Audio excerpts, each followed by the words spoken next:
Good morning to you all, or good afternoon, depends when you are watching this video. This video is meant for SKAIH Pre-University, but it's also useful for all around the Caribbean because it's based on the syllabus, of course, of CSEC, that's in the corner. So also people from other islands can also use this video. It's about the sugar plantation, and it's about describing, explaining, and identifying in depth the elements, the aspects of the sugar plantation. Describing the organization of the typical sugar plantation. So like I said before, different Caribbean islands, different geography, different colonial powers, different economical situations, different peoples that live there. But you can say there's a typical sugar plantation that can be found on each island. That is typical, that is average, and some aspects you mostly can find on each Caribbean island. What is the objective here? Again, we're talking about the use of labor. Yeah.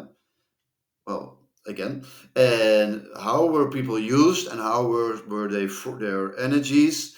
How were their expertises? How was their labor used on the sugar plantation? And the objective is explain in depth why the cultivation of sugar was also a back-breaking crop to harvest and process. This means that the language is taken literally from the book. Look it up in the book, a back-breaking crop to harvest and process. It means that it was very heavy and it laid a high toll on the bodies and the lives of the enslaved Africans. That was a back-breaking crop. It made them very tired. It used their bodies. It injured them. It made them sick. That is what a back-breaking crop means. And use at least 6 carefully formulated sentences for this. So minding your grammar, minding your spelling, begin each phrase with a capital and ending it with a period. And the answers you can find on page 53 and 54 of your textbook of Caribbean history. You can be found there.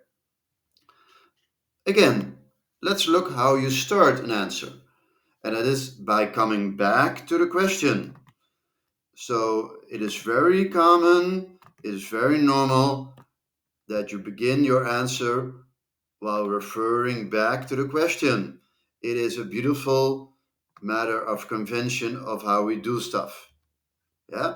So the cultivation of sugar was also a back-breaking crop to harvest and process, because that is how you begin the answer, by referring back to the question. I cannot say this enough, actually. Yeah. So because why was it such a back-breaking crop to harvest and process? Because the sugar crop often meant an early death for enslaved Africans. In the grinding season, so just after harvest, when it had to be processed, the sugar cane, the factories ran around the clock. And why? This was because cane juice goes sour very fast. It has to be crushed and boiled within a day after harvest. The boiling rooms were very hot indeed, and they were very dangerous places for the enslaved Africans to work,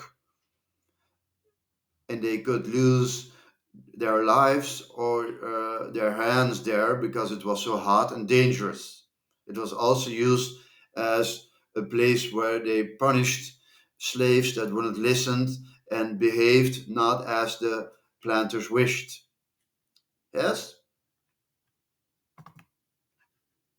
Okay. So I hope you found this informative. Listen to my suggestions and the things I repeat in my video, and you'll do fine.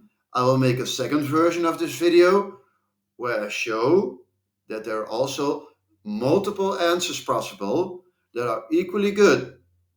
So to make you guys less reproductive and more thinking. Enjoy your day And if you still have a break, enjoy your break.